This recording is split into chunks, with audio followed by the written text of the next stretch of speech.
আজ বিকেলটা শুরু হলো একটু অন্যরকম ভাবে। সারাদিন কাজবাজ করার পর বিকেলের দিকটা একটু ঘোরাঘুরি করতে কার না ভালো লাগে।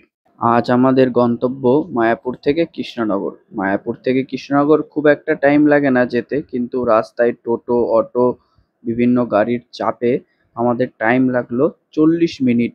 পুজো চলে এসছে, তাই কেনাকাটার জন্য রাস্তাঘাটে ভিড়ও বেড়ে গেছে। অবশেষে ভিড়ভাট্টা সব ক্রস করে আমরা পৌঁছে গেলাম কৃষ্ণনগরের নদিয়া নার্সারিতে।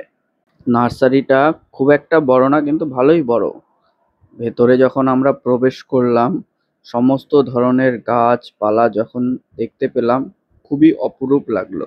কৃষ্ণনগর শহর থেকে একটু দূরে এই নার্সারিটা। নার্সারিতে বিভিন্ন ধরনের গার্ডেন সাজানো থেকে শুরু করে সমস্ত ধরনের ফুল, ফল এবং চেনা অচেনা বিভিন্ন ধরনের গাছ এখানে তোমরা পেয়ে যাবে। ওয়েদার খারাপের জন্য সেরকম একটা গাছ তিনি ফুলের তৈরি করতে পারেনি, কিন্তু তাছাড়াও এখানে অসংখ্য নানা ধরনের নানা প্রজাতির লেবুর গাছ। এ দেখো, এই একটা হচ্ছে ছোট, খুব মিষ্টি। এই গাছটি হচ্ছে সুইজারল্যান্ডের। খেতে খুবই মিষ্টি। আমাদের যখন উনি তুলে দিল, আমরা খেলাম, ভাবলাম টক হবে, কিন্তু খেয়ে দেখি একদম চিনির মতন মিষ্টি। এই নদিয়া নার্সারিতে আজ আমি প্রথমবার এসেছি, তো মালিকের সাথে কথা বললাম। তো উনি বললেন উনি বিভিন্ন দেশে গিয়ে নানা ধরনের গাছ উনি নিয়ে আসেন।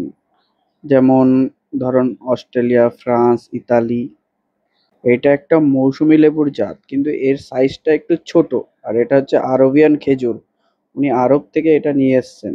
আমাদের কথা বলতে বলতে কিছু গাছও কেনা হয়ে গেল, এবং টাইমটা যে কিভাবে কেটে গেল 4 ঘন্টা আমরা বুঝতেই পারলাম না। কখনো যদি আবার আসি এই নার্সারিতে, নেক্সট ভিডিওতে আমি তোমাদের এই নার্সারিটা ভালোভাবে তুলে দেখাবো।